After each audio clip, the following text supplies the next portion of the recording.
નમસ્કાર વિદ્યાર્થી મિત્રો, ટીવાયવીએ મુખ્ય ગુજરાતીમાં આપણે પેપર નંબર 17 ભણીએ છીએ અને પેપર નંબર 17 અંતર્ગત આપણે અર્વાચીન ગુજરાતી સાહિત્યનો ઇતિહાસ ભણવાનો છે.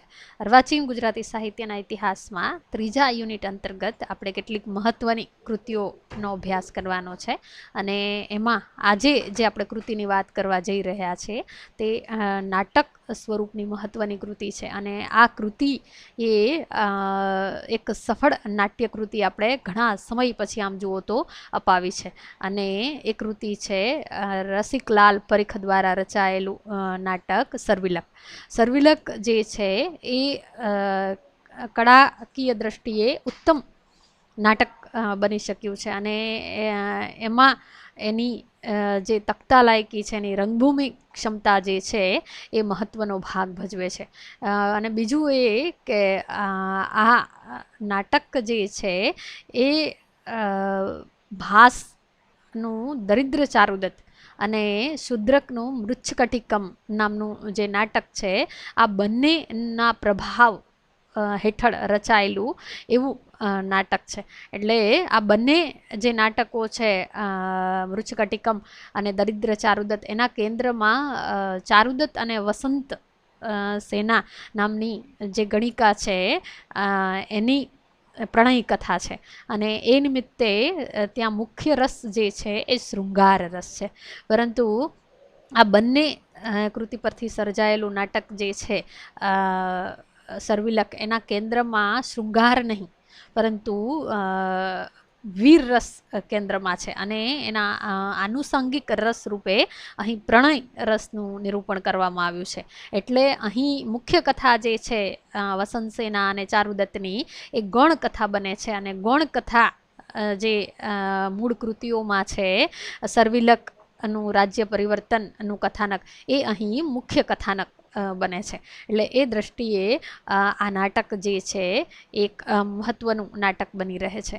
હવે આના સર્જક જે છે રસિકલાલ પરીખ, એ સંસ્કૃત સાહિત્યના ઊંડા અભ્યાસી છે અને વિદ્વાન શાસ્ત્રજ્ઞ પણ છે અને આની પહેલાં સરવિલક જ્યારે એમને આપ્યું એની પહેલાં એમની પાસેથી ખૂબ જ લોકપ્રિય અને સફળ નાટક આપણને પ્રાપ્ત થયું છે, એ છે મેના ગુર્જરી. અને મેના ગુર્જરીના ગુજરાતમાં અનેક પ્રયોગો પણ થયેલા છે અને ખૂબ જ સુંદર આ નાટક છે.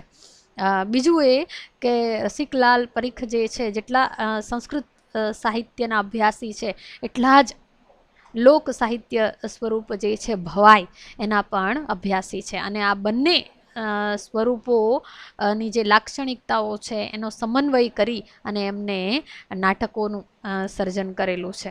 એટલે એ સંસ્કૃત નાટકો ભવાઈ જેવું લોકનાટ્ય તેમજ આધુનિક રંગભૂમિના આ તજજ્ઞ છે. એટલે અહીં ત્રિવેણી સંગમ રચાયેલો છે આ નાટકમાં. એક બાજુ એ સંસ્કૃત નાટ્ય પરંપરાની અસરો પણ ઝીલે છે, તો બીજી બાજુ એ લોક સાહિત્ય સ્વરૂપ જે છે ભવાઈ એની અસરો પણ ઝીલે છે અને ત્રીજી બાજુ આધુનિક નાટક એટલે કે એની જે વિસંવાદિતા છે અથવા તો જે ટ્રેજડી છે એની પણ અસરો આ નાટક જે છે એ ઝીલે છે. આ નાટક જે છે એ ખૂબ જ લાંબુ નાટક છે અને સાહિત્ય અને રંગભૂમિ એમ બંને દ્રષ્ટિએ આ નાટ્ય સ્વરૂપમાં એક નોંધનીય કૃતિ છે. સરવિલકના કથાવસ્તુ વિશે આપણે વિચારીએ તો તમને બધાને ખબર છે કે એનું કથાવસ્તુ જે છે એની આપણે પહેલાં પણ વાત કરી કે એ મૂળ કૃતિ ભાસની જે દરિદ્ર ચારુદત્ત છે અને એની સાથે શુદ્રકનું જે મૃચ્છકટિકમ છે, જેનું ગુજરાતીમાં અનુવાદ માટીનું ગાડું, એના પરથી આ કૃતિ જે છે એનું વિષય વસ્તુ જે છે એ પસંદ કરવામાં આવ્યું છે. એટલે એનો મૂળ આધાર જે છે એ આ બંને નાટકો છે. સરવિલક જે છે એ 1962માં રચાયેલું છે. એટલે એ સમયની આ મહત્વની કૃતિઓ છે. બીજું એ કે અહીં પહેલાં પણ આપણે વાત કરી કે અહીં મૂળમાં જે મુખ્ય કથા છે એ અહીં ગૌણ બને છે અને જે મૂળમાં ગૌણ છે એ અહીં મુખ્ય બને છે. એટલે બીજું કે કેટલીક વાર રસિકલાલ પરીખે આ બંને જે મૂળ કૃતિઓ છે એમાં સીધા શ્લોકો પણ મૂકી દીધા છે. એટલે સીધા શ્લોકોનો અનુવાદ પણ અહીં છે. છતાં સર્વિલક જે છે એ કેવળ અનુવાદ કે અનુકૃતિ નથી. એટલે મૂળ સંસ્કૃત નાટકમાં ચારુદત્ત અને વસંતસેના આપણે પહેલાં વાત કરીએ મુખ્ય પાત્રો છે. જ્યારે શુદ્રકમાં જે પાત્ર પરથી કૃતિને નામ આપવામાં આવ્યું છે એ મુખ્ય પાત્ર શુદ્રક છે અને એની ઘટના જે છે અથવા તો એનું વસ્તુ જે છે એ શુદ્રક દ્વારા કરાયેલા રાજ્ય પરિવર્તન માટેના પ્રયાસો છે. એટલે એ દ્રષ્ટિએ અહીં વિષયમાં પરિવર્તન આવ્યું છે. અહીં સર્વિલક અને મદનિકાના પ્રણય પ્રસંગને વિકસાવવામાં આવ્યો છે. એટલે અહીં નાયક જે છે એ સર્વિલક છે અને આમ જુઓ તો નાયિકા જે છે એ મદનિકા છે. જ્યારે અહીં ચારુદત્ત અને વસંતસેના જે છે ઉપનાયક અને ઉપનાયિકા છે. એટલે અહીં કેન્દ્રમાં શુદ્રક દ્વારા થયેલા રાજ્ય પરિવર્તનનું કથાનક છે અને એ દ્રષ્ટિએ અહીં દરિદ્ર ચારુદત્ત અને મૃચ્છકટિંગમના પ્રસંગો જે છે એ ગૌણ બની જાય છે.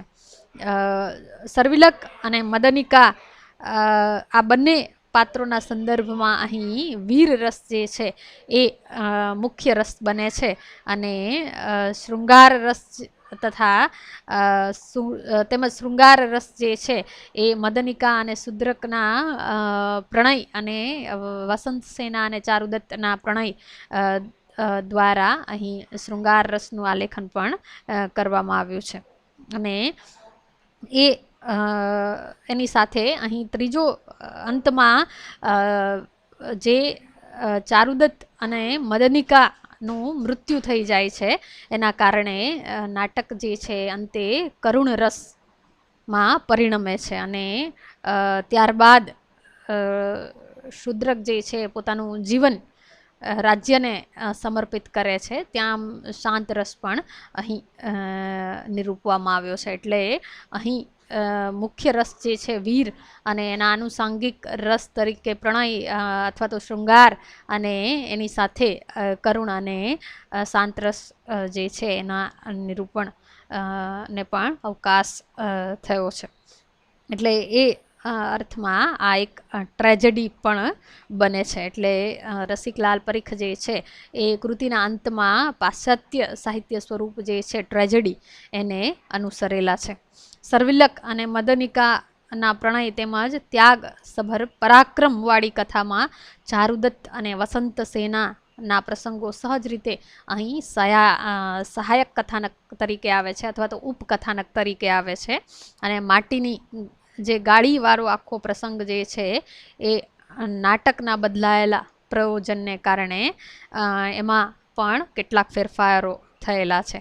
પ્રસંગાલેખન ઉપરાંત પાત્રાલેખનમાં પણ લેખકે સફળતા મેળવી છે અને મૂળ નાટકના વસ્તુને અનુરૂપ સર્વિલક, મદનિકા, વસંતસેના, ચારુદત્ત, આર્યક અને સકાર વગેરે જેવા પાત્રો જે છે અહીં યથાતથ રાખવામાં આવ્યા છે. એટલે આ પાત્રો જે છે મૂળ કથામાં પણ છે અને એના પરથી જે આ સર્વિલક નાટક રચવામાં આવ્યું એ કૃતિમાં પણ એ જ પાત્રો અહીં પસંદ કરવામાં આવ્યો છે.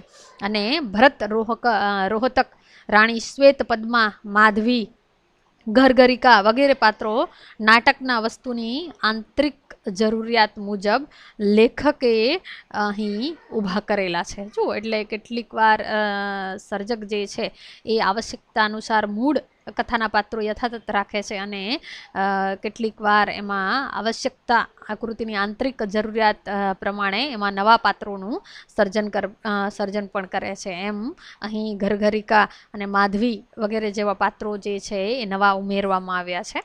સર્વિલક નાટક સાહિત્યિક નાટક તરીકે તેમજ રંગભૂમિ ને યોગ્ય નાટક તરીકે 7મા દાયકાનું એક મહત્વનું નાટક બની રહે છે અથવા તો એક ઉત્તમ નાટ્યકૃતિ બની રહે છે. અને એ અર્થમાં આપણું મેના ગુર્જરી પછીનું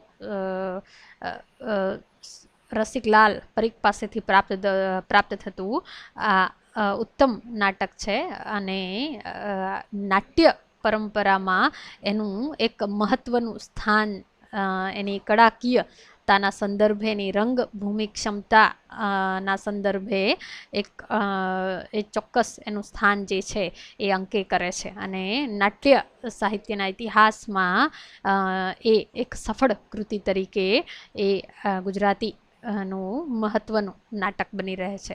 અહીં આપણે આ સરવિલક નાટકની વાત જે છે એ પૂરી કરીએ છીએ અને મોટા ભાગે તમને આ કૃતિઓ જે છે એ ટૂંકનોંધ તરીકે પરીક્ષામાં પૂછાતી હોય છે. એટલે અહીં મુખ્ય એનું કથાવસ્તુ શું છે અને નાટ્ય અથવા તો એની સ્વરૂપગત લાક્ષણિકતાઓ કઈ કઈ છે એની આપણે વાત કરવાની હોય, જેની આપણે અહીં વાત કરી છે. અસ્તુ.